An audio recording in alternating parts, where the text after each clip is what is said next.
Welcome to the Common Ground podcast, where stories connect, perspectives collide, and purpose is found in the middle. Every week, we sit down with unique and inspiring guests that come from all walks of life. People who challenge the status quo, overcome the odds, and live with intentionality. Whether you're driving to work, on your morning walk, or just looking for that spark to ignite your week, you're in the right place. Welcome to the Common Ground podcast with your hosts, John Fletcher and Sydney Curtin. Welcome to the Common Ground podcast. That's right, it is your boy, Philly. He is here live in person, and I'm excited. We are going to travel all the way around the world today.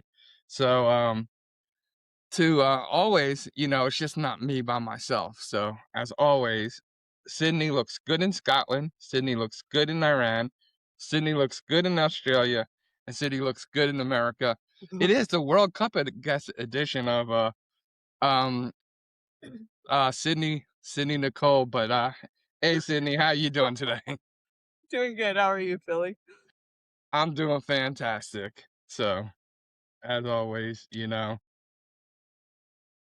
So last weekend I asked my daughter if she'd seen the newspaper, and she told me that newspapers were old school, Dad.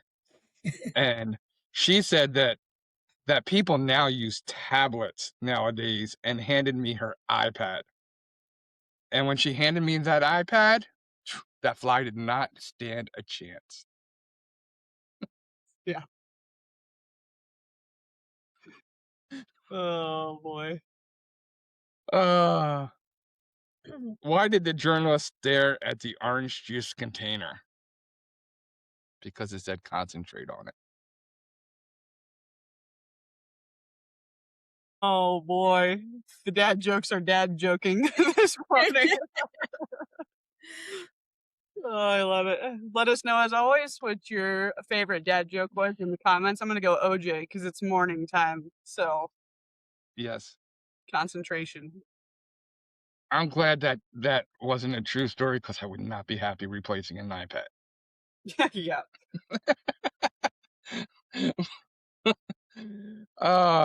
Well, like I said, this is Sydney is around the world today, so is our guest. Today's guest is Mojdeh Kashani, an Iranian-born journalist, storyteller, and media professional whose journey spans continents, cultures, and extraordinary life experiences. Born and raised in Iran, Mojdeh made the courageous decision to leave her home country in 2018 to pursue higher education in Australia. What began as a move to study business information systems soon evolved into an unexpected and successful career in journalism, where she discovered a passion for amplifying voices, sharing untold stories, and connecting communities through meaningful conversations. During her time with SBS Australia, one of the country's largest multicultural media organizations, Mojdeh covered stories focused on migration, multiculturalism, refugees, artists, entertainers, and members of the Iranian diaspora. Through articles, podcasts, and video interviews, she has given a platform to people whose stories might otherwise go unheard, whether they're comedians, actors, musicians, immigrants, or families navigating the challenges of displacement and identity. Ironically, I want to say ironically, after years of being the person asking the questions today, Mojdeh finds herself on the other side of the microphone, sharing her own story, from navigating the challenges of leaving Iran, adapting to a new culture, building a life in Australia, and establishing herself in a competitive media industry. Her journey is one of resilience, curiosity, and determination. Mojdeh's story reminds us that sometimes the most powerful stories aren't the ones we report on, they're the ones we live. Please welcome to the Common Ground podcast, Mojdeh Kashani. Nice to have you here with us today. Thank you so much for being here. Thank you so much for having me. I'm really excited to be here. Absolutely. And for our viewers that are tuning in and listening, where are you calling in from today? So I'm based in Australia at the moment, Sydney, and yeah, as John said, born and raised in Iran. Very nice. And before we get into talking about, identity and immigration, freedom, all of the wonderful things that you're doing now, tell me a little bit about the girl that was growing up in Iran that nobody today ever got to meet. Grew up in a big family and a very complicated family. My mom and dad both got married twice, and me and my youngest sister, we both are from their second marriage. So it's already a very complicated family and lifestyle that we had, and but just add Iran's living into that equation. So it was very different. But I didn't know then. I just realized when I migrated to Australia, and I realized how different our lives have been with people, in different countries.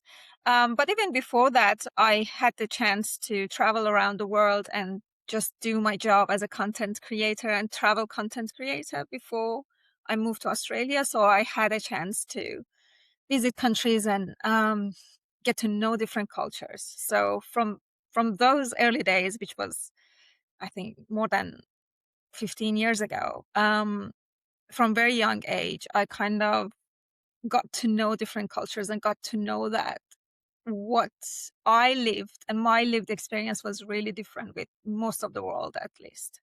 Yeah. Yeah, I mean, it makes sense. There's a lot of things that I feel like are not honestly captured about the Middle East. I work with a lot of people in the Middle East, actually, and Pakistan specifically. But what's one thing about your childhood that would surprise about like just your upbringing and the culture over there that would maybe surprise most people here based in the United States or Canada, which is where a lot of our viewers are based? I think the one thing I can say is that we all had double lives in Iran. One life was when with our families and inside our homes, and the other life was when we were outside. And the gap now is just not that big anymore, because now you can see people can be almost whatever they are at home outside in Iran. Like, that gap has become smaller and smaller. But back then, um, it was really, really different. So, for example, I actually explain Iran as a non-religious country. Um, our official religion is Islam, but like most of the people don't practice because it was never our religion. Um, so I would say that most of the people inside their homes are just living a normal life. They're having parties, and then the drinking, and then just all of that. And then as soon as we had to go to school and be in the society, we had to be a different person, a different version of ourselves, which I think I remember that our school forced us to do prayers, because we would go to school from morning until around 2 p.m., I think. And then around 12 p.m., they would just force us to do praying. And then I remember that as soon as I got my first period, I always would just bring that as an excuse so that I don't pray. And then most of the girls would do that, whereas boys didn't have that excuse and they had to do it. Even if you don't, even if we didn't do it, like for real, we had to stand there and pretend that we're praying. The list goes on, and we had to just wear hijab at school from the age of 9, which they believe that girls have to wear cover their hair and, yeah, most of the like body. Well, as I said, nowadays it's nothing like that anymore on the streets. Like, just because after a lot of uprising that happened in the last few decades. But yeah, back then it was really strict. And I remember something that people just keep remembering those days is that we would just had to early in the morning, every morning we had to just line up, and then we would chant "Death to America." And Mm. they would force us, like someone would just stand there and say these things, and we had to repeat. And death to America and death to Israel. So these two, every morning we had to do it. And then after that would be like a 10 minutes speech by the principal, and there's all this chanting, and then we were free to go to the classes. So yeah. So, are you saying that today they don't have to wear the hijab? I mean, officially they have to, but like no one does it anymore. I mean, the people that don't want to do it don't do it anymore. And this happened after the Masa Amini's death, which was this girl that died in custody because of not wearing her hijab correctly. So after that, there was a lot of uprising. I'm not sure if you know about this, but it was really massive. And after that, you see that, especially these last couple of the years, I can see videos. I haven't been there, but like I can see videos that people not wearing hijab anymore. So, the American media, you get well, the American media has portrayed like that every woman has to wear a hijab, that Iranians are very unhappy in Iran, and so because you still have family there, is it an oppressive state? Is it as oppressive like the what we hear, like what I've heard is that it's very oppressive. But from what you're sounding, it doesn't sound as oppressive as I've heard. So I just want clarity. That sounds pretty impressive to me. I don't know what you just listened to her say. What I just heard sounded pretty impressive. No, she said up to that point. Like Oh, yeah. they now can do what they want to do. It Well, I sounds like. didn't.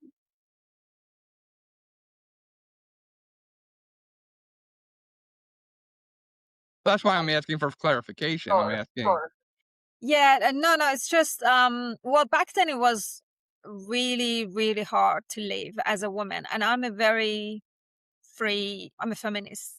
I've been like this since I can remember. So it was really hard for me to, because back then when you would walk on the street and you didn't have your hijab wearing properly, they would stop you. You could see just this bunch of police men and women at the squares, like just up on the street, and they would stop you, and then they warn you that you have to wear your hijab properly. And I would always get into fight with them because I cannot just stand that sort of behavior. So I would say, I don't want to. And then they would just force me to go to the police station or took me with them. So it was really bad. Now it is still bad because women still can't be singers. If they get married, actually, I'm thinking singers, dancers, like a lot of these occupations are not for women. Um, they still do some of these things, but like underground. Like I know singer women that would sing, but like underground, not officially. And like if you get married, you cannot leave the country without your husband's permission. Like all these things, they're like when you want to get divorced, you don't have a lot of rights. And yeah, things like uh, it's still oppressive. It's still, the law hasn't changed. I think it's just the people that fighting back more and more. And the only thing that I see has changed is the hijab thing. Most of the things I think they're still there. When So you, most oh, go ahead, John. Sorry. just one. So most people would like the government, the leadership to change. Yeah.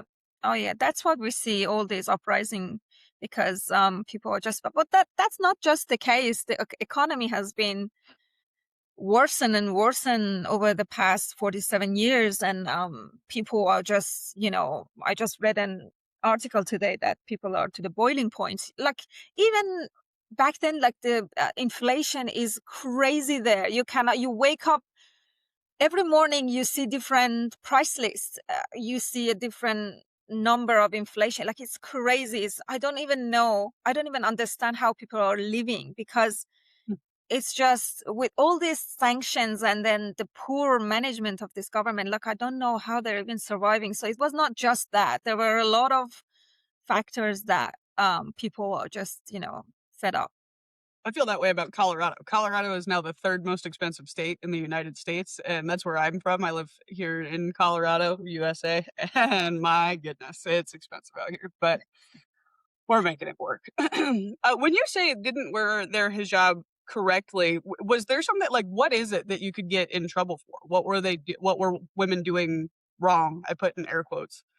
Well, because as I said, Iranians are not that religious, and then, well, they're actually very fashionable. That might come as a surprise. It's one of the most fashionable countries like I've ever been. I've never seen any people to dress that well under similar circumstances. They just wear really fashionable. They're just so pretty.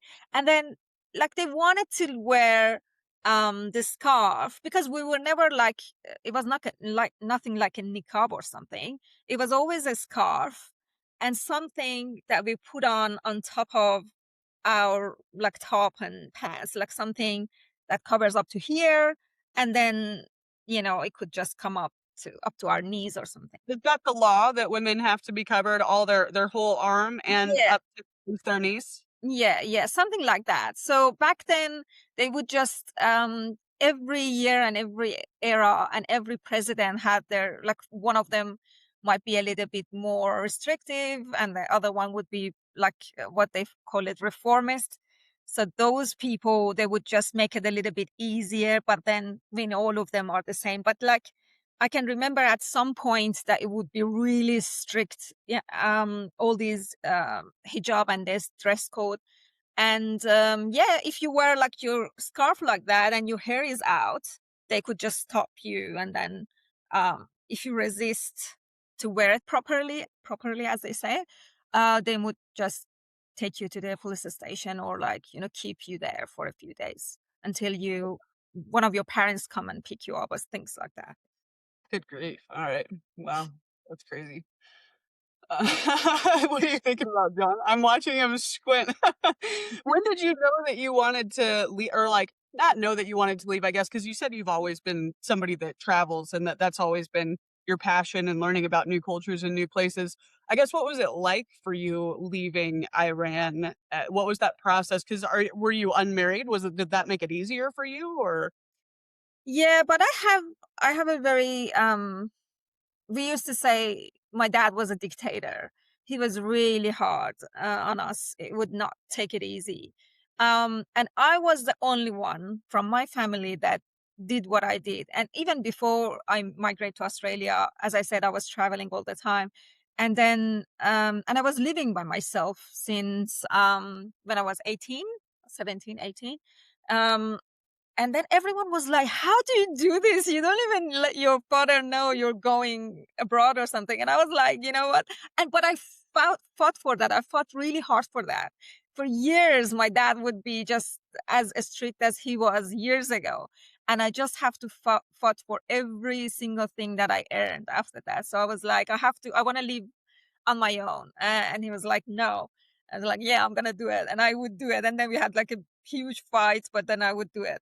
And then I would say just I chose this career and I want to travel the world. And he would go, no, and I would just do it. So I think every family is different, but my dad was really strict and really hard to deal with. But I did anyways. So and then he sort of calmed down after that. It was like can't do anything. Um, but yeah, migration was everyone would told me we think if one person can survive migration and succeed, it's gonna be you because you're very. I was Mhm. very independent. I was always doing whatever I wanted to do, and I was not really emotionally attached to my family. So everyone would say, "You succeed there." But it was really hard. I didn't know because I thought I traveled everywhere. It's going to be the same. But as soon as I migrated and I knew that I had to be here, everything just changed. It became such a hard and bitter life because I knew I couldn't go back. I spent all my savings on the university fee here to just, cover for myself for a few months as well. Um, and I knew that I couldn't go back, but it was really hard. It was so different than just traveling around the world, and you know that you can go back whenever you want. It was really hard. So why is it that you can't go back, or can you and you just haven't? Back then, Actually, the first few months of my arrival, I was just looking at flight every day to go back. And I said, I would face it. I would tell everyone that I made a mistake and this is not for me. But I had to tolerate it. So I said, okay, after 1 year, I'll go and visit them and see how I feel. And after that 1 year, I was totally sort of adopted to the situation. And now I can't go back because I'm a journalist, and that's not good. What would they do to you if you went? Like, do people know that you're a journalist, or like, I mean, would you be doing your journaling work, or would you not just be visiting family or friends, or?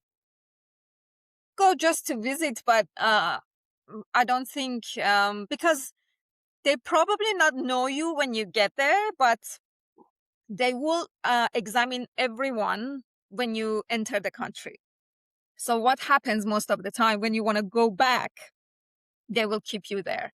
And then God knows what happens, because I covered everything. I cover politics, I cover news about refugees, Iranian, and people They that can were cut off against the government. work you did outside of their country if you go back in. Yeah, because I covered, all these facts, and they might not like it. So Wow, that's crazy. some people say that nothing might happen, but I think it will, because even last time, 2023 was the last time that I was there, and when I arrived, someone just took me to a room and interrogated me for like 15 minutes, and they just wanted to see what visa I'm on, where do I live, what do I do, all of these really, really personal questions.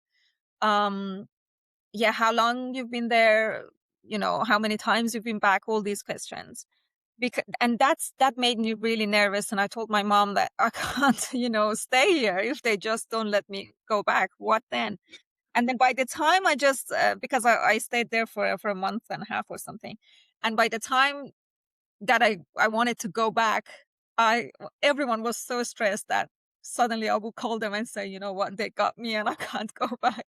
Yeah. But thank God, that passed. I could come back. But that was before my journalism career. So I now, know it's a question, but I just have one more. Is it different for men in terms of the restrictions but like if a man was a journalist, if a man did exactly what you've done and he came back, would he be interrogated the same way? And would yeah, he potentially face issues with leaving the country? yeah. My manager at SBS, he hasn't been back for 17 years, and his mom lives there, and his mom lives alone, and he wants to see his mom, but like he can't. He says, I can't risk it.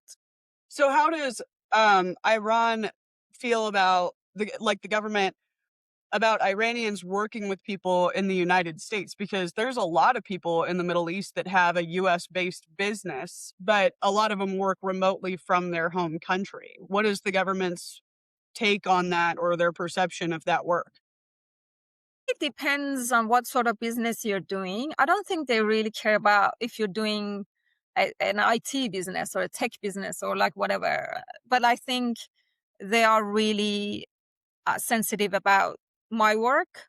And most of the time, whenever you're doing something like if people in media, I assume, like, if a lot of directors are in prison, every time they go back, they just put them in jail because they've made a story that they didn't like. Because every single film and TV show and series in Iran has to, um, you need permission to make that, story for everything.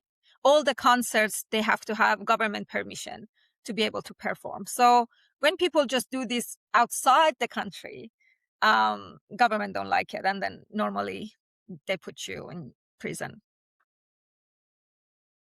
So when you say they don't like it, is it because it's what the IRG and it's the Ayatollah, right? So who has more of the power? Like when you say they don't like, they would keep me here, they wouldn't let me come back. Is it more the IRG or is it more the Ayatollah? Like, For people what's that don't know, could you define the two terms that he just used to for our viewers that are listening in? Yeah. Well, IRGC is I think is Iranian Revolutionary Guard, revolutionary? which is the whole everything in the country owns by them, which is the um, sort of military unit. Whereas Ayatollahs are these guys with the turban that you see, and they could be in any position in the country. So they could be like the president, they could be someone like in lower management, could be anyone, but you can see them on the street and you can see them in the government. But this is the difference. But the whole government is run and owned by IRGC at the moment.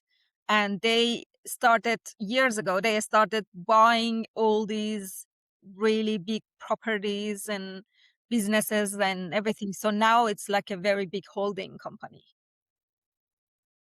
that control everything in, in Iran. Yeah. Okay. Thank you. And so it's the IRGC that's really the one who sanctions all those laws and enforces all the laws.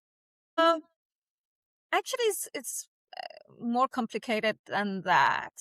But yeah, you can say they are responsible for most of the things that happen in Iran. A slightly controversial question, because this is something that I've actually been thinking about in relation to my employees in Pakistan. I'm not sure. Are the similarities between Pakistan and Iranian, is it comparable, or is it very different? I think it's very different. I haven't been in Pakistan, but from people that I see here, I think most of the Middle Eastern countries, they believe in Islam and they're Muslims. Yeah. Um, and then you don't see, I'm not sure actually, I might be totally wrong, but you don't see a lot of difference between the government and people. Like they're mostly similar. Like in Australia, government and people, they're very similar together. Right. Right. I mean, you can't see like it's a huge difference. But I think in Iran, you see a huge difference between the government and the people. Government looks like, if I put it simply, it's like they are these terrorist organization that's Right. running a totally normal country with totally normal people.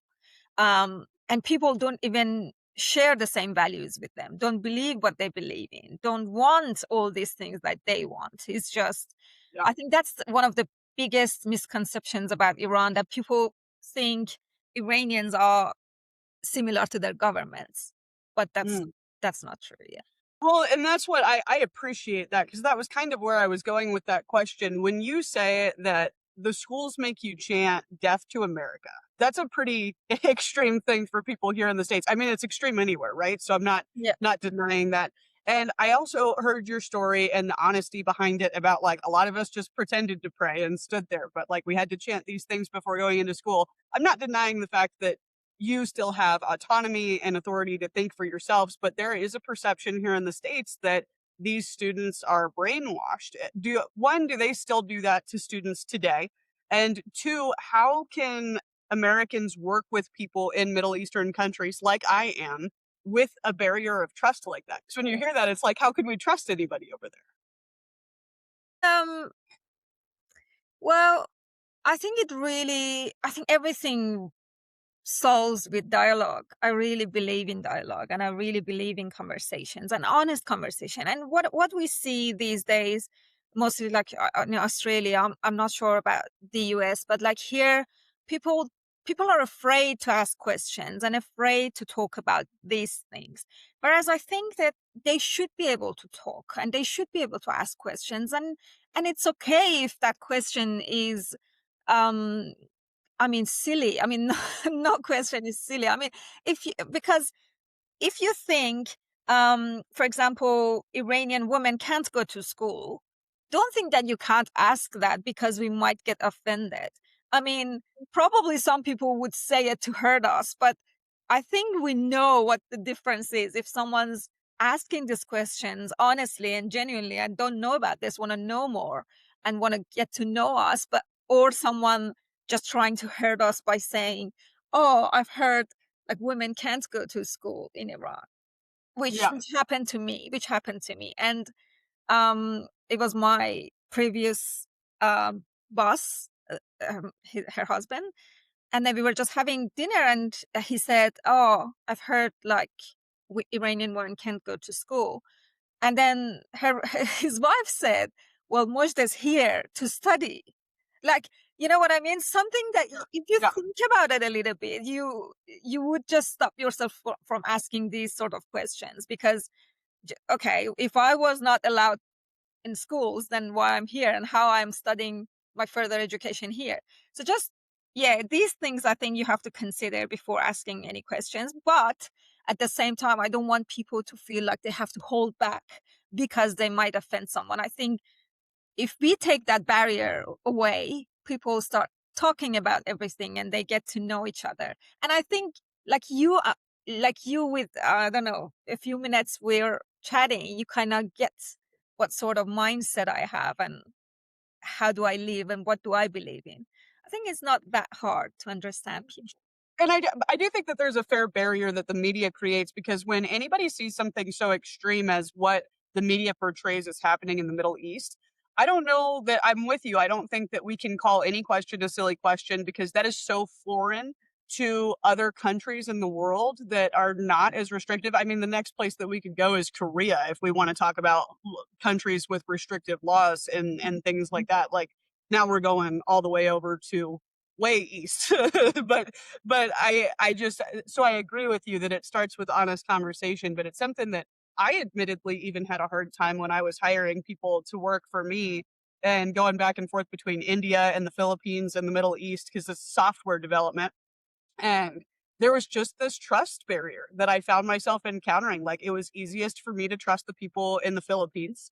And that's mostly because I had known they were referred to me, but there's a lower threshold there. And then India, I still had some reservations about in some capacities, but I found myself strongly against working with people in the Middle East, and it had nothing to do with the people I was talking to. They were wonderful and so smart. Like their knowledge of what they're doing for me is just out of this world. I still ended up working with obviously the people in Pakistan. As I've said, I ended up choosing their company to work with. So that's been an interesting thing. But yeah.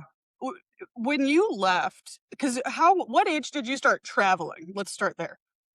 I think I was 18.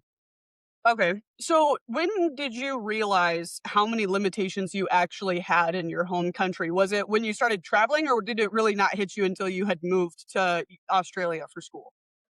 Actually, we knew because we were watching, I grew up watching American films and Okay. cartoons, and it's not like we were not exposed to these. We were exposed to these, and we knew. And I think I don't know, I was one of the what they call westernized girl of between my friends and at my school, because I would always listen to American songs. I even knew like what food, different snacks and food name was even then, more than now, because I would just watch everything and I would just know and remember everything.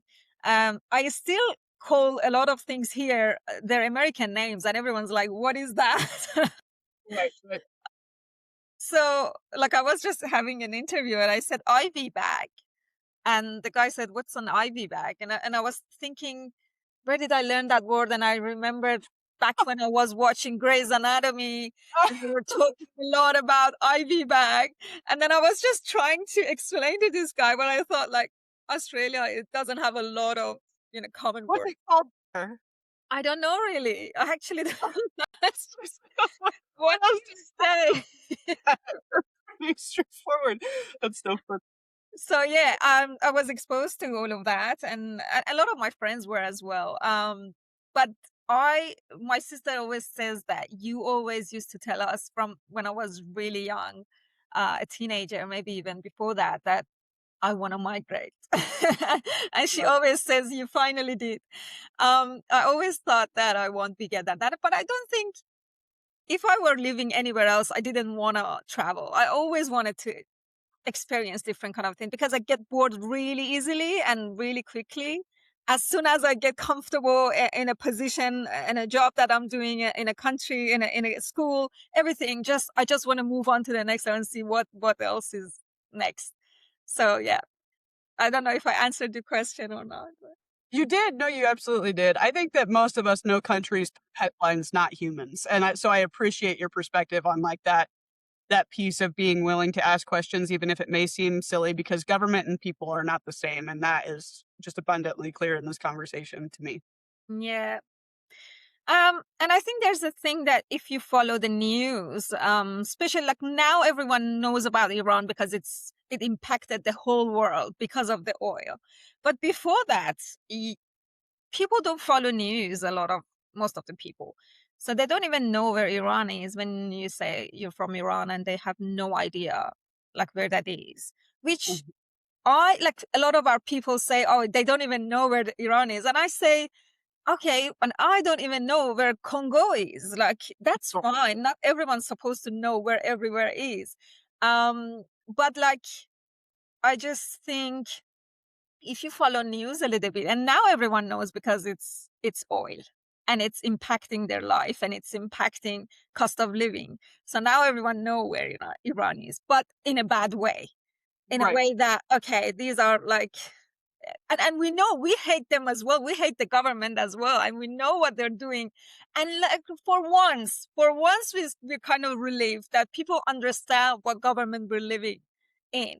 This is the government that took hostage of that Hormuz Strait, which they've been doing with our lives, in a different way, in a different scale.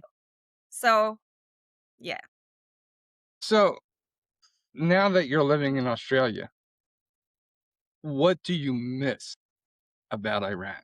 Because I don't only want to like talk about maybe some of the negative things about Iran, but I want you to talk about the positive of Iran. I want you to tell me what you really enjoyed about growing up. What were some of the things that makes Iran so special? Oh, everything. Now everything. Especially my family gatherings, because every time I talk to my sisters and my mom, and they say, "Oh, we were like together and they had their meal," because Iranian food is really, really delicious, really amazing. Um, and they just had this meal together, or they would go out for celebrating something, and I just miss all of that. And I also miss the culture. I also miss the fact that you can easily become friends with people in a bus or in a taxi or in total strangers. People are really open to talk to each other and they just smile and chat. I actually made one of my best friends in a taxi and we're still in touch. So I think I miss that sort of. And also, I think people are way, way, way more honest there than here.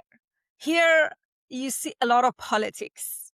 I think you can't really see what that real person is. But I think in Iran, everyone's more honest. I don't know. Maybe it's because of the 47 years of um, horrible condition they were living in. Now they just don't care anymore. But whatever that is, in Iran, you see people just talk. Like, for example, here, if they ask you, how was your weekend? And you say, horrible. They would go, what? Like, what? What happened? Well, in Iran, you can say, oh, I had just the shittiest weekend ever. And they would just talk about it like two normal people. In here, I have to always pretend that I had a very good weekend and I had fun. Whereas it's not really like that. That is not life, really, especially my life with what's happening in Iran. And I'm always hearing bad news, and I always have terrible time, connecting with my parents because they didn't have internet until 2 weeks ago. Um, Mhm.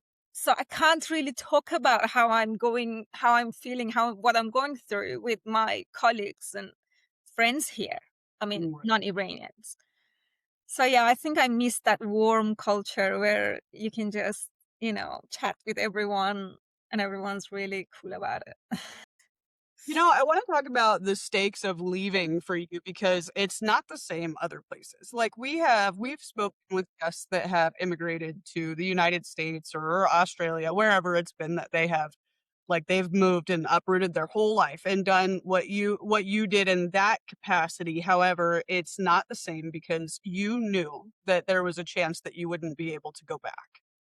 how do you deal with that level of, I mean, resolve, the strength and resilience that has to be really set in your person, in your being, in order to take a leap like that? Because in other parts of the world, if it doesn't work out, you can just go back home. Yeah.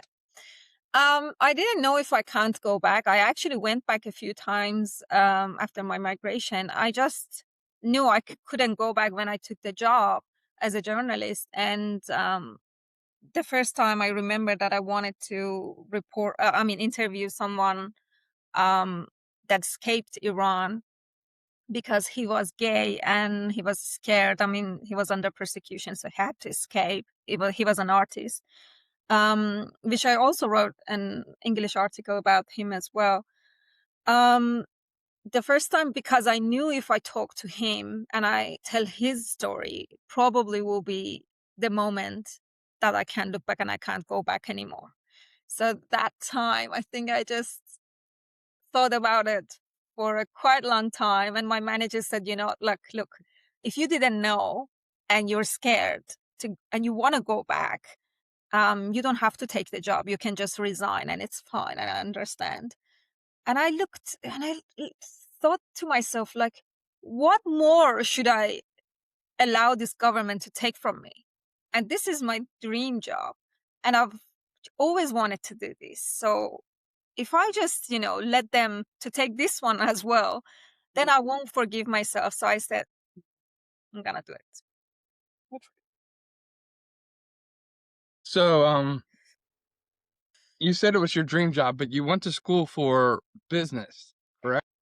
Yeah, but like back home, my background was in journalism. I studied journalism back home. And what I was doing for 10, 12 years was sort of relative to storytelling and, content creation. So I was always in that sort of world. Um, but actually, my agent told me to do that. I had an agent to come here, and he said this is a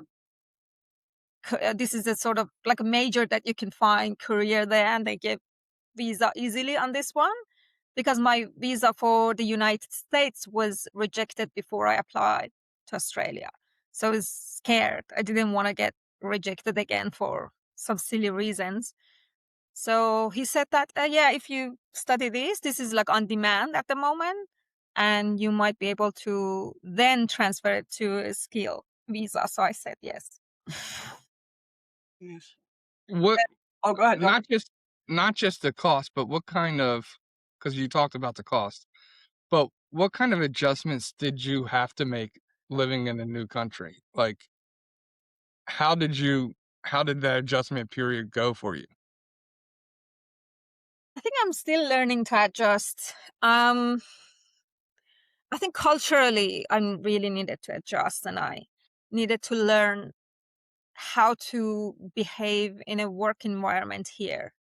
And even with other people, with different people, how um, I had to change myself quite a lot to be able to work and live here, which I think, as I told you, it was really different in there. Um, we had a horrible government, but I think we have the best people. It's not just me. If you ask people, you would see that Iranians are really, really cool people. And I like that spirit. And I'm like that. We just make fun of everything and very flexible. And, we become friends really easy. So I think here I had to learn, okay, at work, you cannot make friends with anyone. Um, Whereas in Iran, at work, I made friends, and that's made me motivated to go back to work because I had a friend there. But like here, I thought, oh yeah, this is not how it is, and everyone just coming to work to do their job and go home. No one's here to make friends, and even like different things because here, like I had to be more on time and punctual, whereas in Iran, like you really don't have to be that on time. And even if you're on time, probably it doesn't work out for you because nothing is on a schedule, nothing works properly. Everything's delayed and like people are late and all of that. So I think, yeah, I had to learn and adjust here that I have to be, yeah, more on time, which is really hard for me. I'm not a on time person, and I'm a very flexible person in terms of, even if I'm hanging out with someone and they're late, I'm fine with it. I'm really flexible. Whereas like here, people, they just want to be more organized, I think.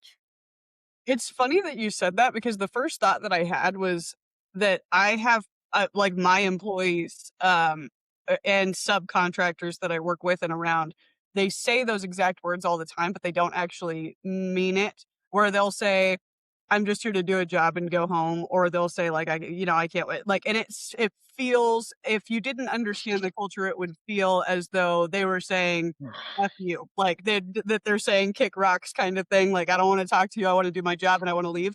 But that actual culture, at least in the United States primarily, is that even though people say that, there's still very frequently friend relationships at work. And so the first thing I thought of was how she talked about the honesty of people in Iran, and wondering how much of that is her taking it literally, or if there's similarities in Australia where people say these things in a working environment, but they're actually being like, I mean, I'm sure they're being serious about like, I want to go home kind of thing, but you know what I'm talking about, John? Does that make sense? Yeah, That no, was no, the first thought that I came know to your my point. mind. I was like, she's too literal for them. Yeah. I think that's true. And I think like everyone says that here, everyone has their own circle of friends. Um, a lot of uh, girls and boys, like everyone's got married way early in life with their high school sweetheart or whatever, and then everyone have their own circle of friends. They don't make new friends. This is an actual fact. Even like you can see it in videos that everyone's talk about how hard it is to find friends in Australia. I think that's why, that's what everyone knows, their group of friends, and they grow up with each other, and then they just live like that. We'll Whereas introduce our friends in Australia. We'll make you some friends. We'll go over there. yeah, please do. Um, my friends here are either Iranians or international people. Like I make friends with international people really easily. I think we share the same sort of vibe. Like today I went to this film festival and I just get to talk to this girl, and she was Turkish, and then another girl joined us. She was from UK. And then we just sat down and talked for like 2 hours, and then we were just, having a really good time.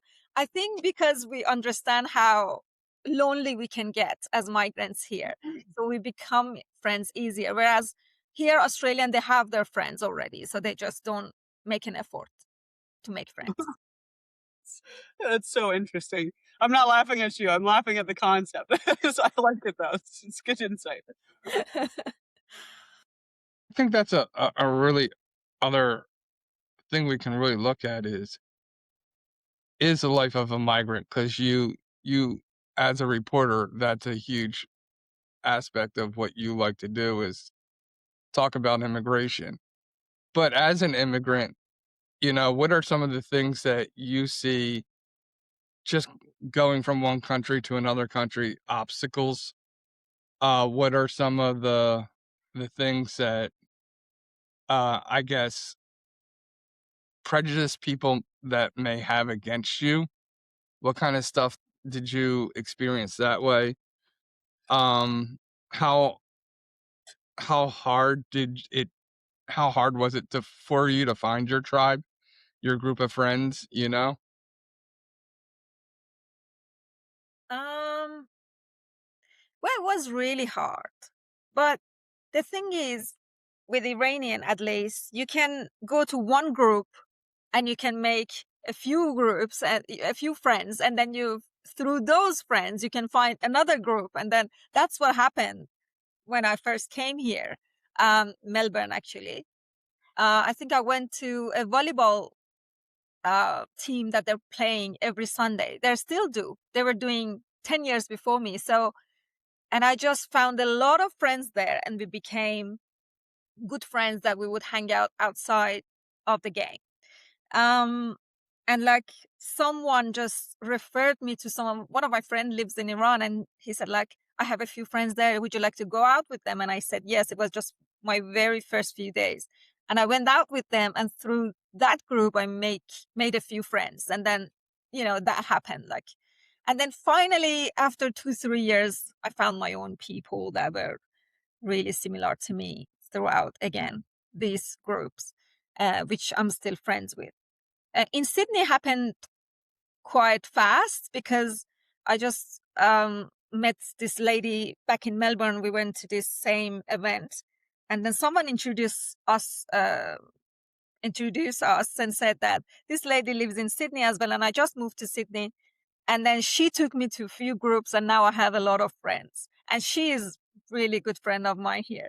So I think this was not that hard, but it still took 2-3 years for me to find really like a very trusted group of friends that I'm still in touch with. With other nationalities, I also like, one of my best friends is Mexican, and we met at university. So she's still a really good friend of mine. The other friend that I have is South African, and then we met through work. But again, because she was international as well, I think we clicked. So I think this was one of the hardest ones, friends, because I'm a very sociable person. I'm a very, yeah, I'm a very extrovert person, and I want to live. I live on, talking to people and hanging out and, make that connection every day. So that was one of the hardest one, I think. The other one is that in Iran, I didn't feel like I have to have a job all the time. My job was like I was traveling for a month, and I would just don't work for 2 months, and then I would just do it another tour, and then I would just leave easily. Here, I always have to think about, I need to have a job. Right. Otherwise, it would be really difficult. And then I think you have your parents there. So you always feel like, okay, worst come to worst, I go back and live with my parents. Whereas here, you don't have that safety net. So this is really stressing when you, and with all this that happened, because Iran is always going through some shit. It's always going through some disasters, and it's been like that for the at least past 7 years. And I have to live and work like a professional here, whereas half of my heart and my soul is there, and I have to just, how can I keep myself, keep myself sane to go to work every day with a straight face, and I have to pretend that at my work no one knew that it's my country that's going through war. I didn't tell anyone because no one can understand me. So I felt like I just keep it to myself, and then I have to work really professionally. But then it's really hard. It's really hard to maintain yourself where you have to work, but inside you're just dying from all these things that are happening in Iran. You bring up a good point, and I kind of want to bring it why it's important to us, especially as my viewers who live in America. Take this, And you Australia. know, and Australia and everywhere else, but like immigration is a huge issue in in America, and I want to know from the point of somebody who is an immigrant. Um, What do you feel? Do you feel a responsibility to Australia to assimilate, to become part of their culture?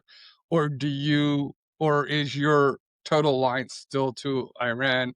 You don't you don't feel any obligation to assimilate, to become part of the culture, to and I know talking to you, like you've kind of said you're a person who wants to keep moving and traveling.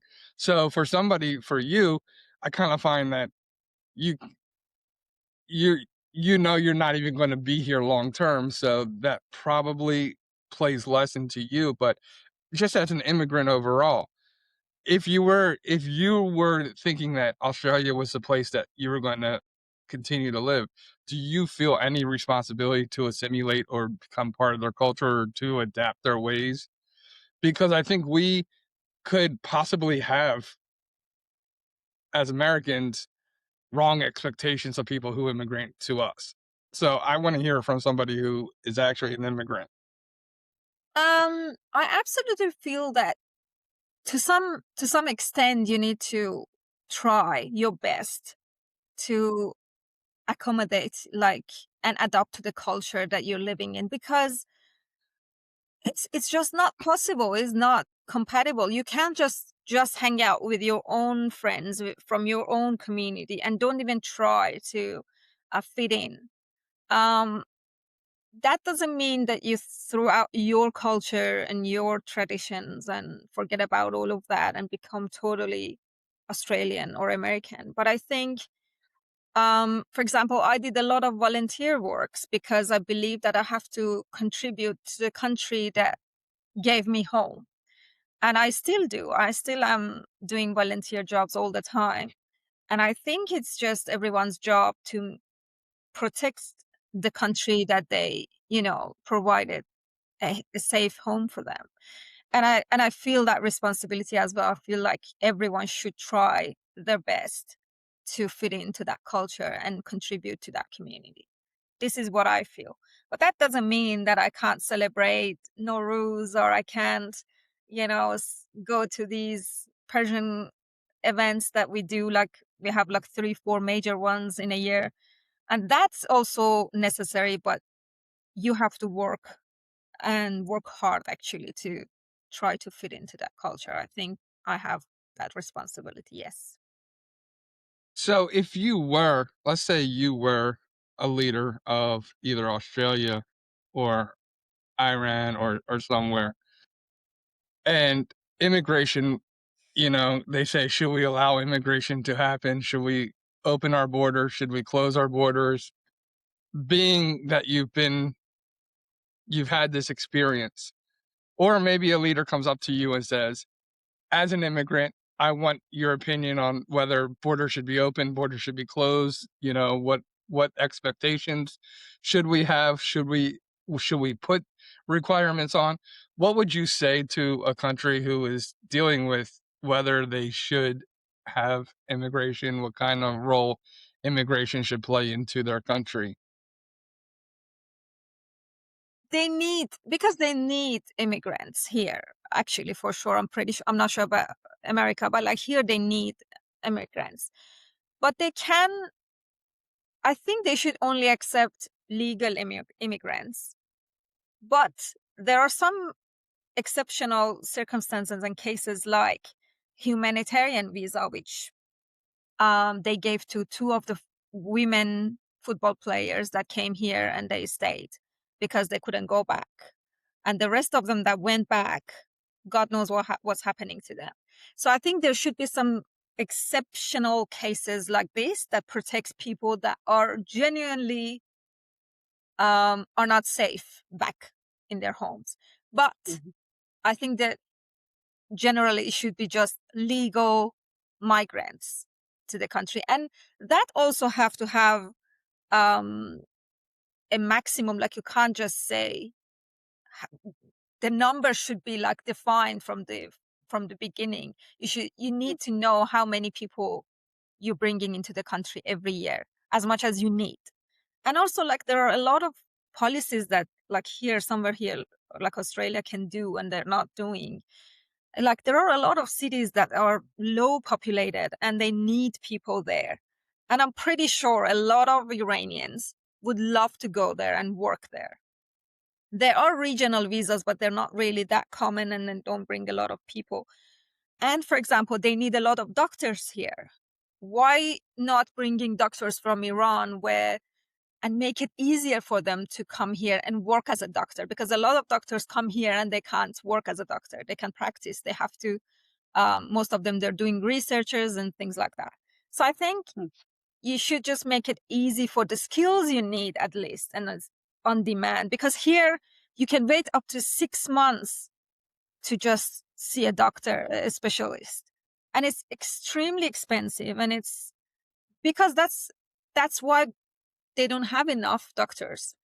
But like, I'm pretty sure they can just put some regulations that bring people that they need, but not to extend that. For example, right now they have problem with accommodation. They don't have enough accommodations.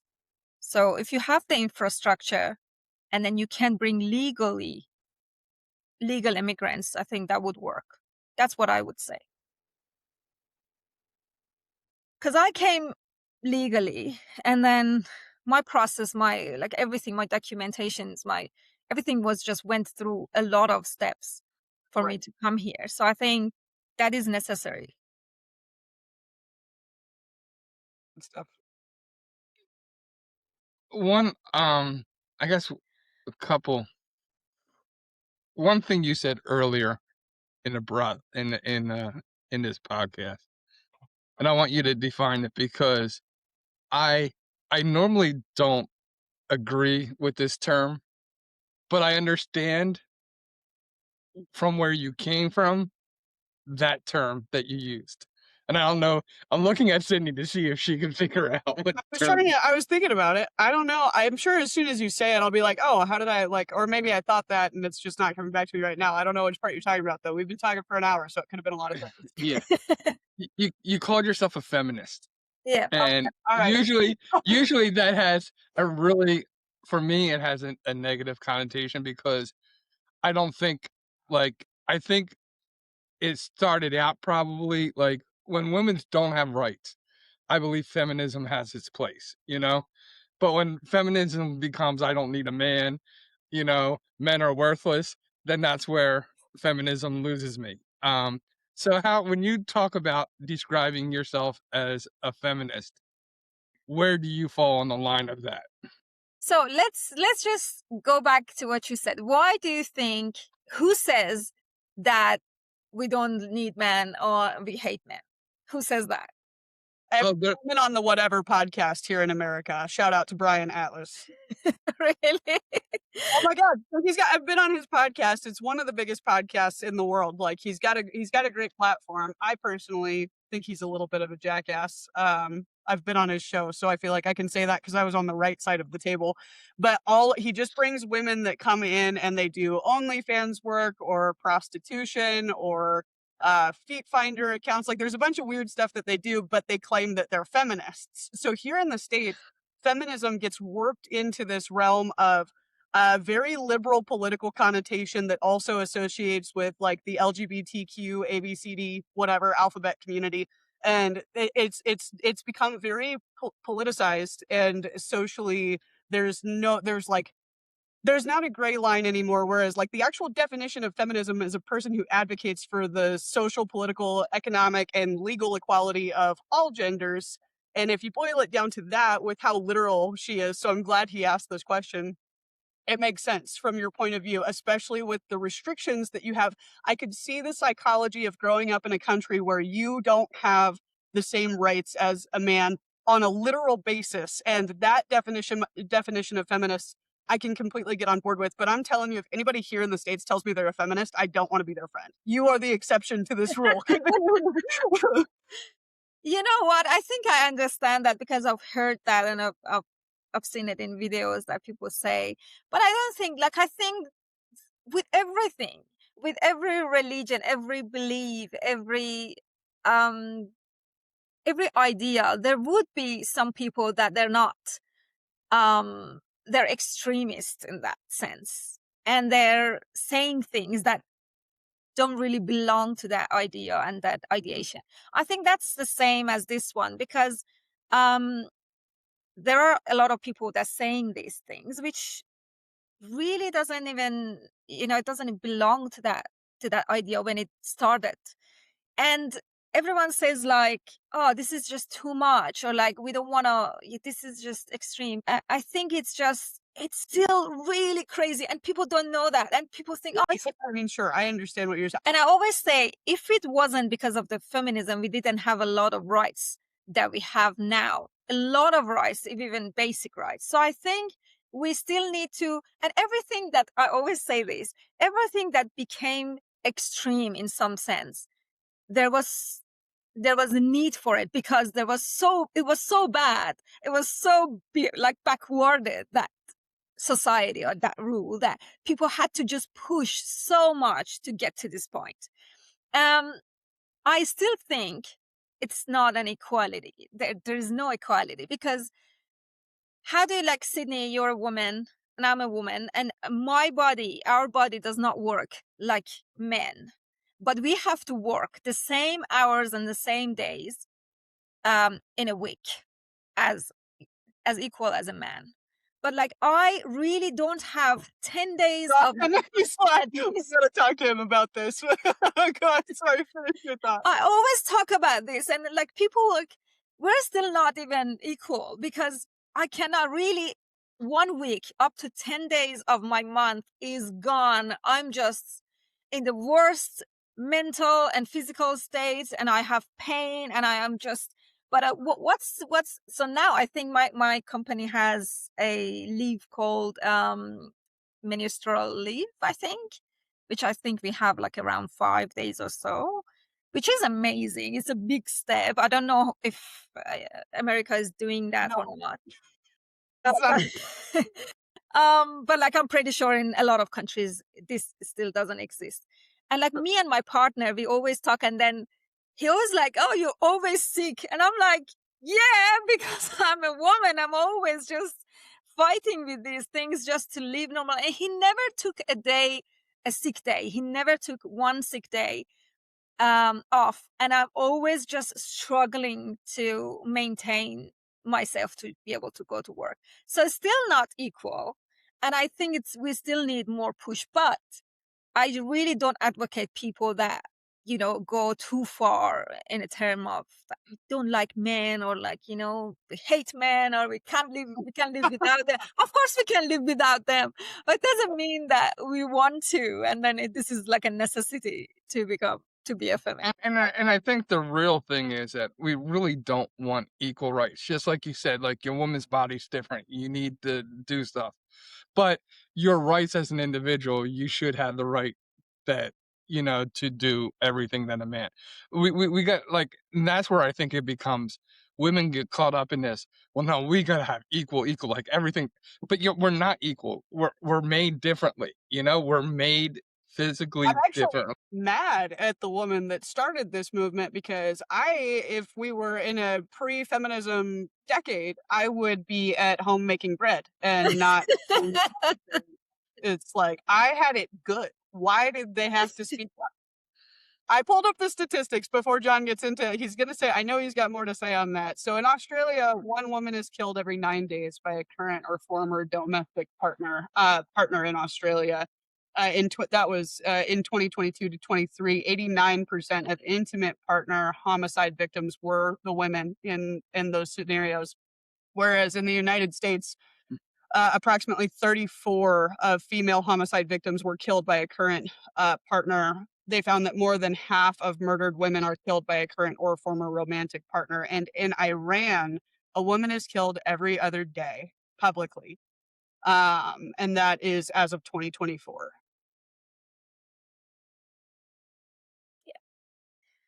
Um, There was something that I learned recently, and it's pretty disgusting, but um that if like in Iran, if a woman is to be executed, right?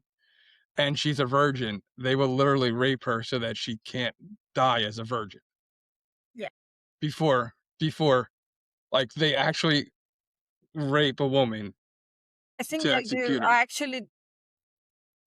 I don't know for like, but yeah, they do. This is like a law in Islam. Like it's not bad enough you're executing the woman, you know. Yeah, exactly. Like I've heard that they have to do it before, which is disgusting, and I just even can't think about it. But yeah, I've heard that as well. I don't know, like from a close. Thank God, like no one from my That close you know, friends. right? But I know I've heard that. Yes. Did you leave the Islamic faith, or were you ever a practicing Islamic? I know that you mentioned early on that you just grow up exposed to it, and everybody lives a lot of this double life. But what is your perspective on faith now, growing up in a culture where that is so imposed on you? I don't know. You can't do that. Like, I mean, once you're Muslim by law or whatever, you can't just say, I'm not Muslim anymore. I mean, if you want to be safe, because, um, if you say that in Iran, like you get executed. But I never had a religious family, and we never practiced it to some sort of level, but like mostly cultural things that was just, have been there for forever, and we just did it because of a force of habit, basically. But I never practiced, and my parents never practiced. So I just feel like I don't believe in anything special right now. It's just I live normally.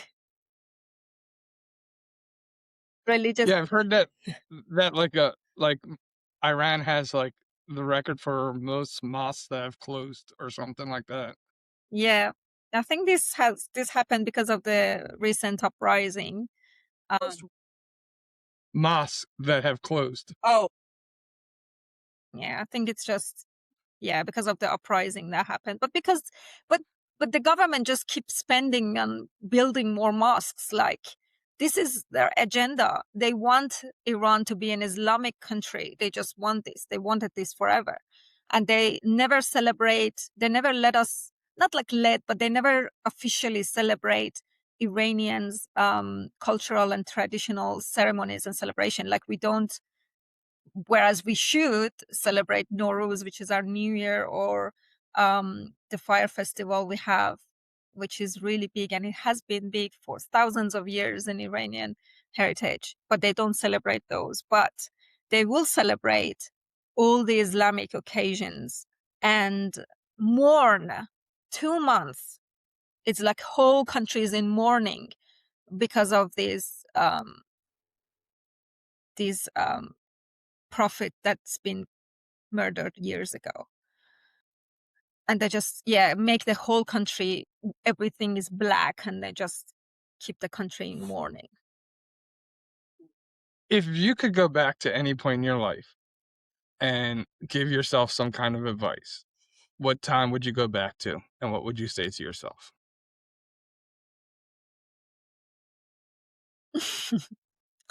Probably I would go back to high school, and I would just tell myself to just get out of there earlier than later. And I would tell myself to just go for Australia, because Australia is a very good country to live.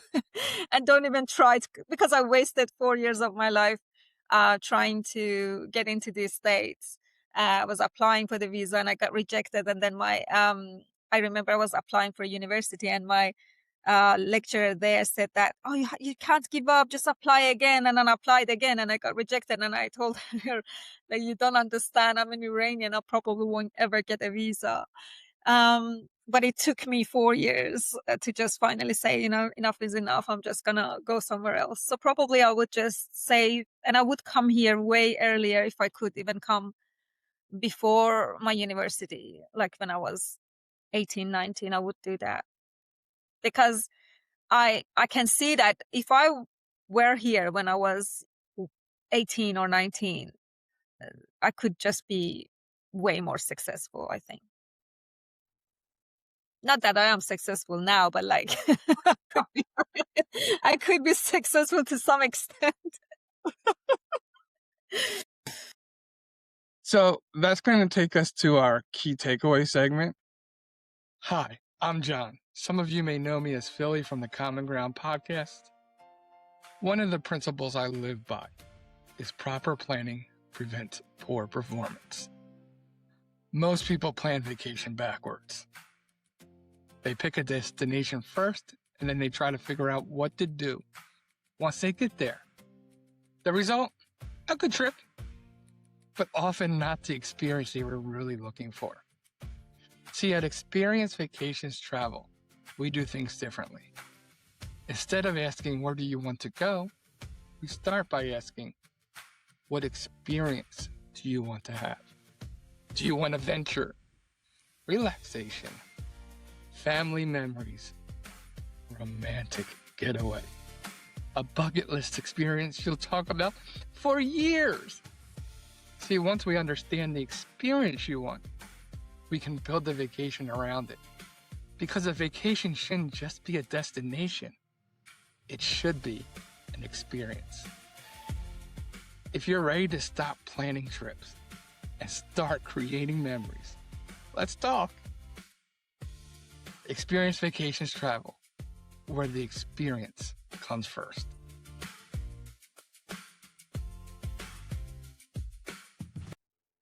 Key takeaways. For me, it's something that you talked about earlier on, and it was about having genuine conversations. Don't I will say don't allow media, don't allow propaganda to shape what you feel about certain people. Sit down and have conversations. Get to know somebody. Have a conversation. Ask genuine questions, be willing for them to ask you genuine questions about yourself, and be willing to be open and honest when when they're asking questions to you. This is what we're built on. We're built on having conversations. We're built on breaking down walls, speaking truth. Like, truth is definitely our foundation. We're not here to pander to people. We're not here um to make somebody feel good, but at the same time, we're here to have genuine conversations and be curious, to be genuine in the questions that we ask. And I believe that when you sit down and you have conversations, you get to learn something. You get to hear something. And the conversation that we had with you is been eye-opening. It's gives me more perspective on Iran and the people of Iran. And as I talked to you beforehand, one of my favorite people I listen to is Patrick Bet David, and he is Iranian. He talks about he was 7 when he left Iran, but he talks about how beautiful the country is, how beautiful the people are. And I, I'll tell you one thing: you've been uh, a real representation of what he has spoken in our conversation today. Um, so you just solidify what I've heard from him, and now experience firsthand, uh, talking with you. But sit down and have genuine conversations. Be open to being wrong. Be open to, maybe the facts that you've heard may not equal the person you're talking to's experience. Yeah. And that's okay. Yeah.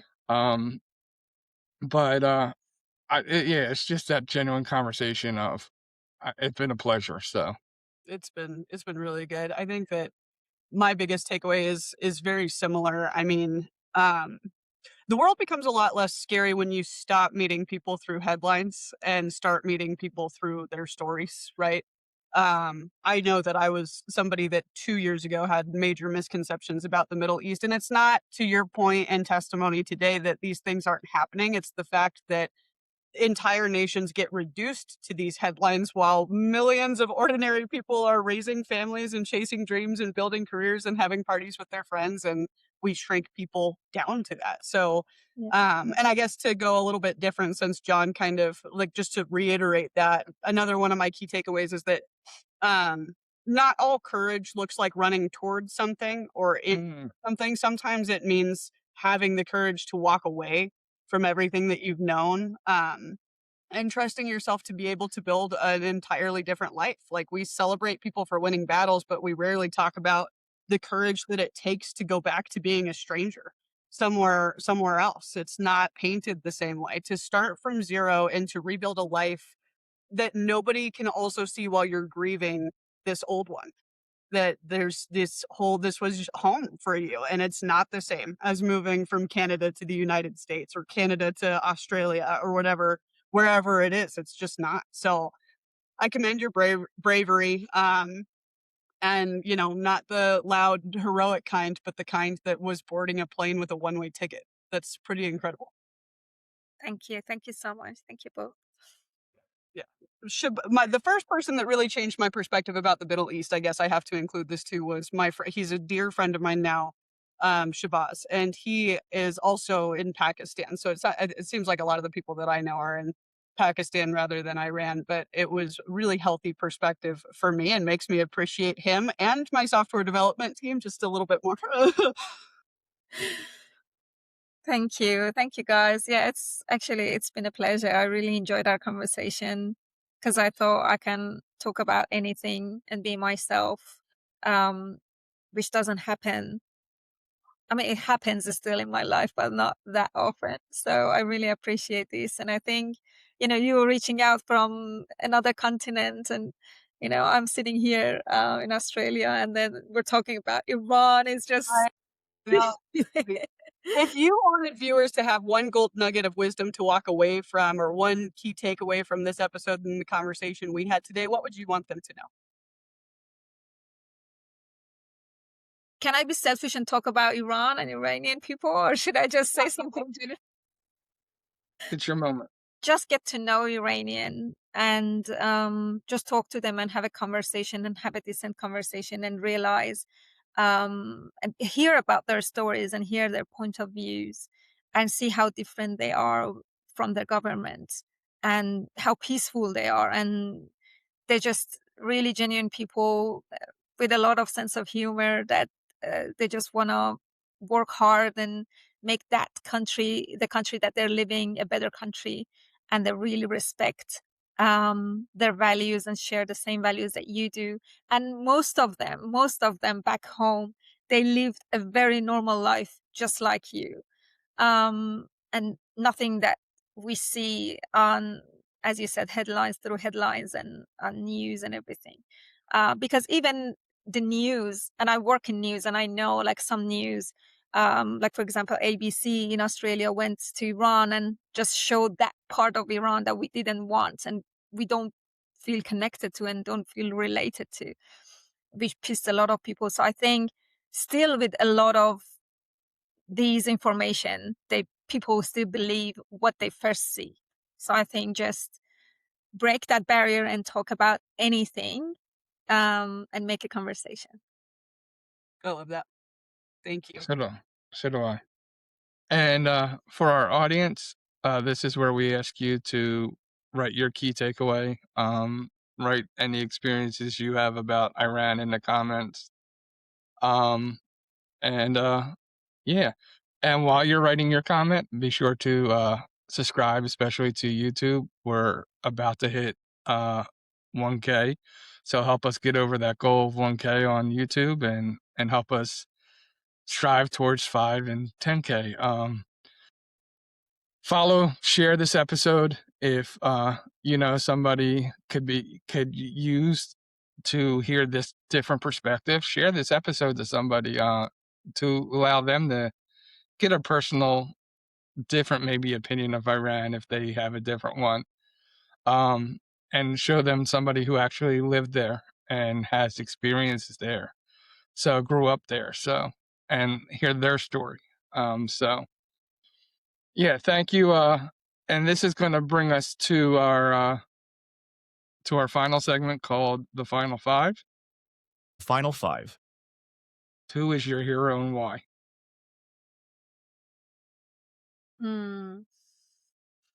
Very tough one.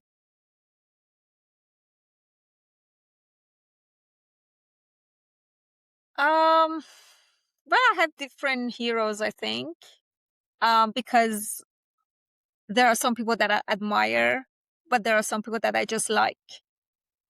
And just might not be able to admire. Not like admire, but I don't think they've done anything crazy. I always liked Oprah because she has the same, I mean, we are sort of in the same sort of field.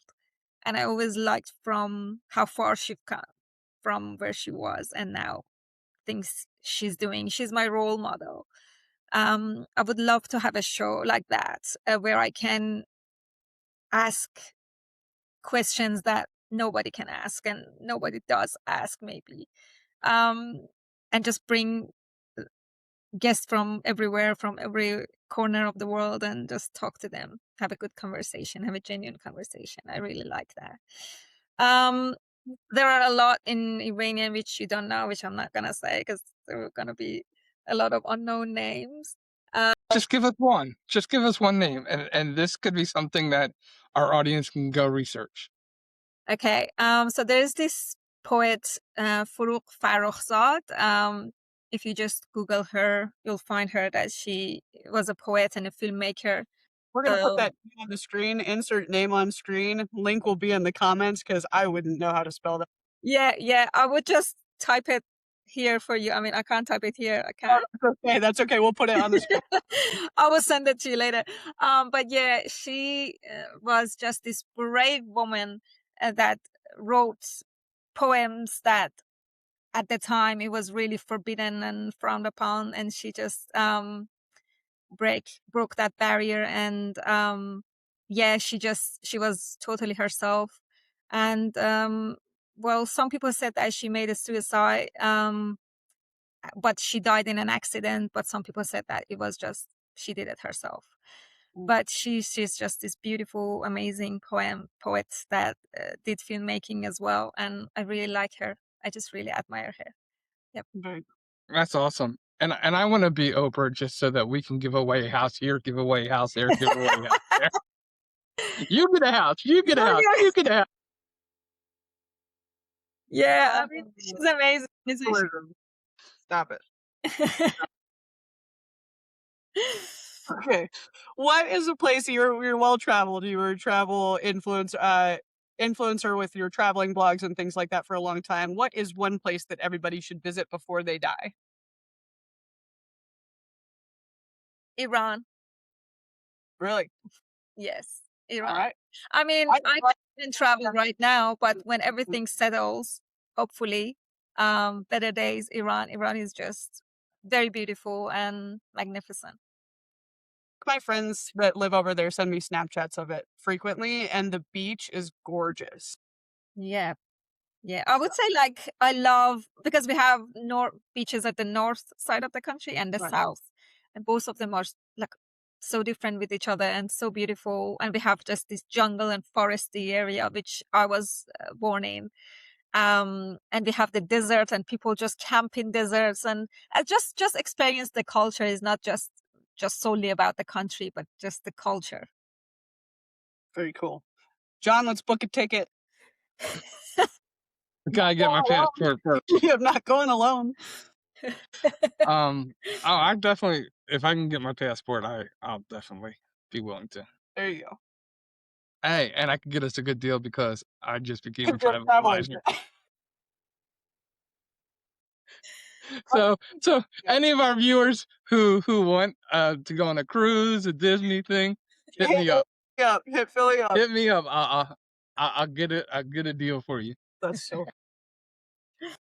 See, I can be Oprah. You get a deal. You get a deal. No. You get a ticket. You get a ticket. So, what is either one book, one verse, one song, one quote, one saying that has really made a difference in your life, has been, the shining light, has been the thing that you've held on to?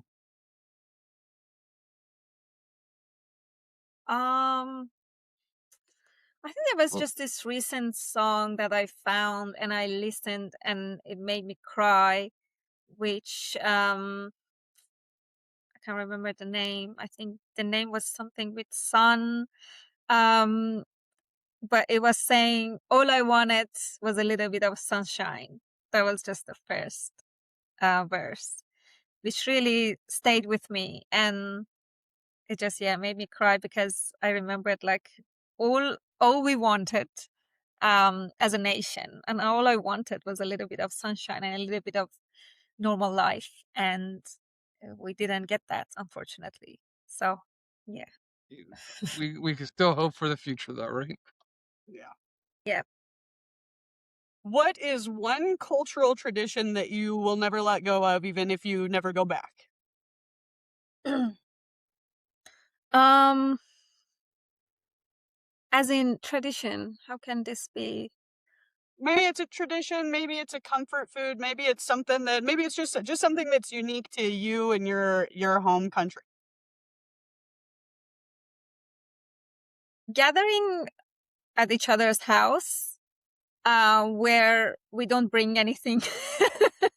Because in Iran, it's like the host that does everything and cooks everything, and no one brings anything. I think I like that. It just makes you feel you can relax and just the host does everything.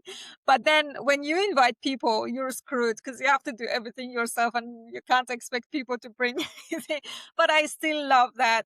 In my Melbourne home, we always had people in our home, and then it was just the most beautiful thing because we would just and one more thing, we would dance when we have a lot of fun. We would dance at birthdays, parties, weddings, everywhere. We dance a lot, and I think I would not never let go of that because that just brings a lot of joy in me.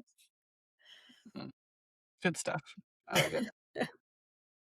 And the final question is, if you could have a conversation and a cup of coffee with somebody living or dead, who would you choose and why?